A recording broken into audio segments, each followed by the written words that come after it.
بسم اللہ الرحمن الرحیم۔ عزیز طلباء، آج ہم 10th کی اردو کی بک سے سیکنڈ چیپٹر سٹارٹ کر رہے ہیں۔ سیکنڈ چیپٹر کے مصنف جو ہیں وہ اشرف صبوحی صاحب ہیں۔ اشرف صبوحی 1905 کو دلی میں پیدا ہوئے اور ان کا انتقال 1990 کو کراچی میں ہوا۔ آپ کے سامنے ان کی پکچر بھی آ گئی ہے۔ تو آئے سبق کی طرف چلتے ہیں کہ ان کا اصل نام یعنی اشرف صبوحی کا اصل نام سید ولی اشرف تخلص صبوحی تخلص۔ ہم پچھلے سبق میں بھی آپ کو بتا چکے ہیں کہ وہ نام جو اپنی تحریروں کے اندر یا اپنی شاعری کے اندر کوئی ادیب استعمال کرتا ہے وہ اس کا تخلص ہوتا ہے اصلی نام کے علاوہ۔ تخلص صبوحی اور قلمی نام اشرف صبوحی ہے۔ اشرف صبوحی دہلی میں پیدا ہوئے۔ ان کا تعلق ڈپٹی نذیر احمد کے خاندان سے تھا۔ ڈپٹی نذیر احمد برصغیر پاک و ہند کے بہت بڑے ادیب اور رائٹر۔ ان کے والد کا نام علی اشرف تھا جو بزرگ عالم دین تھے۔ علی اشرف والد کا نام۔ اب بیٹا آپ چونکہ سینئر اسٹوڈنٹس ہیں تو اس لیے آپ کو آبجیکٹیو جو ہیں MCQs جو ہیں وہ خود بنانے پڑیں گے۔ اب ہم پہلے پیراگراف میں دیکھتے ہیں کہ ان کا اصل نام کیا تھا، ولی اشرف ایک، تخلص کیا تھا، صبوحی، اور قلمی نام کیا تھا، اشرف صبوحی۔ یہ 3 آبجیکٹیو ہو گئے۔ پھر اس کے بعد اشرف صبوحی کہاں پیدا ہوئے، یہ 4تھا آبجیکٹیو ہو گیا۔ پھر اس کے بعد ان کا تعلق کس کے خاندان سے تھا، یہ 5واں آبجیکٹیو ہو گیا، ٹھیک ہے۔ اور ان کے والد کا نام علی اشرف تھا جو بزرگ عالم دین تھے۔ والد صاحب کا نام کیا تھا، علی اشرف۔ یہ 6 آبجیکٹیو آپ کے پہلے 2 لائنوں کے پیراگراف میں آ رہے ہیں اور یہ آپ نے بنانے ہی، آپ کو ہوم ورک ہے۔ اشرف صبوحی نے اپنی ملازمت کا آغاز ڈاک اور تار کے محکمے سے کیا جس کو آج کل آپ پاکستان کے اندر PTCL کہہ سکتے ہیں، ٹھیک ہے۔ لیکن لکھنے پڑھنے کا شوق اپنی جگہ قائم رہا۔ وہ شاہد احمد دہلوی کے رسالہ ساقی میں مضامین لکھا کرتے تھے۔ مضامین مضمون کی جمع ہے۔ ساقی یہ رسالہ شاہد احمد دہلوی جو مولوی بشیر الدین کے بیٹے اور ڈپٹی نذیر احمد کے پوتے تھے، انہوں نے 1930 میں اس رسالے کو جاری کیا۔ انہوں نے ارمغان کے نام سے ایک ماہنامہ دہلی سے جاری کیا۔ یعنی اشرف صبوحی صاحب نے ارمغان کے معنی کیا ہے جی، تحفہ، سوغات، ٹھیک ہے جی۔ جہان آب و گل سے عالم جاوید کی خاطر، نبوت ساتھ جس کو لے گئی وہ ارمغان تو ہے۔ آپ نے 9th میں یہ شعر پڑھا ہوگا کہ نبوت ساتھ جس کو لے گئی وہ ارمغان تو ہے۔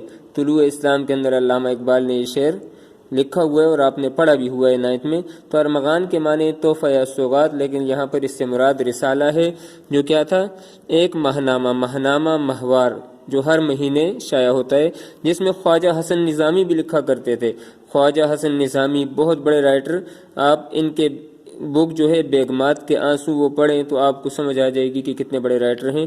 اور ان کا ایک جو سبق ہے وہ آپ سیکنڈ ایئر میں فاقہ میں روزہ پڑھیں گے۔ اشرف صبوحی نے ریڈیو کے لیے تقریروں کے علاوہ یعنی تقریریں بھی لکھتے تھے، ڈرامے، فیچر۔ اب یہ فیچر کس کو کہتے ہیں، تو فیچر کہتے ہیں کسی خاص موضوع پر بنایا گیا پروگرام، اور یہ ریڈیو سے نشر ہوتا ہے۔ یعنی کسی بھی ٹاپک پر آپ جب پروگرام بناتے ہیں تو اسے فیچر کہتے ہیں۔ تو انہوں نے فیچر، عورتوں کے پروگرام اور بچوں کی کہانیاں بھی لکھی۔ مولوی عبدالحق بابا اردو، پچھلے سبق ہم نے پڑھا، طویل لمبے عرصے تک ان سے انجمن ترقی اردو کے کام لیتے رہے۔ انجمن ترقی اردو، اس پر بھی ہم لاسٹ چیپٹر میں بات کر چکے ہیں۔ 1930 میں مولوی عبدالحق صاحب نے بنائی تھی اردو کی ترقی کے لیے، جب انجمن کا دفتر اورنگ آباد، یہ حیدرآباد کا کیپٹل تھا، سے دہلی منتقل ہوا تو مولوی عبدالحق انجمن سے شائع ہونے والے چھپنے والے مسودات کہتے ہیں ابتدائی تحریر، مسودہ جس میں اصلاح کی گنجائش ہو۔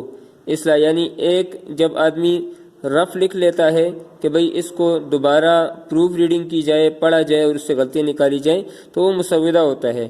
کہتے ہیں کہ مولوی عبدالحق صاحب جو شائع ہونے والے جتنے بھی تحریریں ہوتی تھیں، مسودات یعنی ابتدائی تحریریں، نظر ثانی کے لیے، نظر ثانی کہتے ہیں دوبارہ دیکھنا، جس کو آپ کہتے ہیں پروف ریڈنگ، کے لیے اشرف صبوحی کو بھیجتے تھے۔ آپ خود اندازہ لگائیں کہ مولوی عبدالحق بابا اردو جیسی شخصیت جب کسی پر ٹرسٹ کر رہے ہیں، اعتبار کر رہے ہیں، تو وہ کتنے بڑے ادیب ہوں گے۔ تقسیم ہند کے بعد اشرف صبوحی پاکستان آ گئے اور لاہور میں مقیم رہائش اختیار کی۔ حکیم محمد سعید سے ان کے بہت دوستانہ تعلقات تھے۔ حکیم محمد سعید پاکستان کے ادیبوں میں اور حکماء میں بہت ہی عظیم شخصیت اور بہت ہی خوبصورت اور نفیس شخصیت تھے، اور کراچی میں انہیں شہید کر دیا گیا تھا۔ اس وقت میں 5th کلاس میں پڑھا کرتا تھا۔ حکیم صاحب کے کہنے پر لاہور سے کراچی منتقل ہوئے اور ہمدرد میں افسر تقریبات مقرر ہوئے۔ ہمدرد یہ حکیم محمد سعید کا رسالہ تھا، جس میں بچوں کے لیے کہانی اور خوبصورت مضامین ہوا کرتے تھے۔ اسی سے پڑھ کر ہمیں بھی ادب سے لگاؤ پیدا ہوا اور شوق پیدا ہوا۔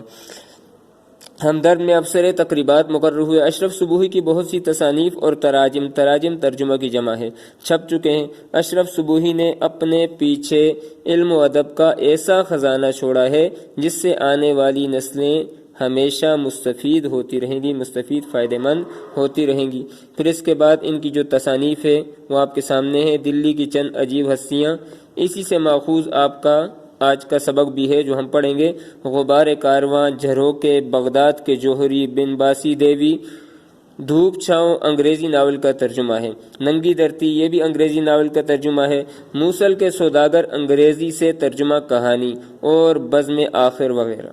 تو بیٹا آج کے سبق کے اندر جو اصل بات ہے وہ ہے آپ نے اس کے MCQs بنانے ہیں، اور MCQs میں نے پہلے پیراگراف کے اندر آپ کو بتا دیا کہ کون کون سے ہیں۔ پھر اس کے بعد آپ یہ بھی اگلا MCQs یہ بھی بنا سکتے ہیں کہ انہوں نے کس رسالے میں لکھا، تو شاہد احمد دہلوی کا رسالہ ساقی۔ انہوں نے کون سا رسالہ جاری کیا، تو ارمغان کے نام سے جاری کیا۔ اور اسی طریقے سے انجمن ترقی اردو کے جو مسودات تھے وہ کس کو بھیجا کرتے تھے، مولوی عبدالحق صاحب، تو انہی کو بھیجا کرتے تھے۔ پھر اس کے بعد ہجرت کے بعد کہاں اقامت اختیار کی یا رہائش اختیار کی، تو لاہور میں اختیار کی۔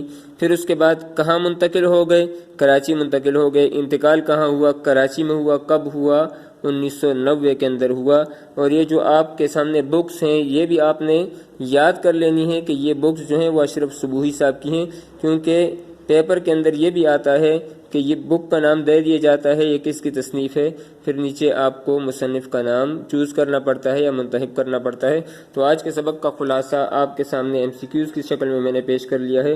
امید ہے کہ تمام طلباء جو ہیں وہ اس سے MCQs بنائیں گے، اور یہی آپ کا آج کا ہوم ورک بھی ہے کہ اس آج کے اشرف صبوحی کے تعارف سے آپ نے 15 MCQs بنانے ہیں، اور اس کے بعد اپنی نیٹ کاپیز کے اوپر لکھ بھی لینے ہیں، اور اس کے ساتھ مجھے سینڈ بھی کر دینے ہیں۔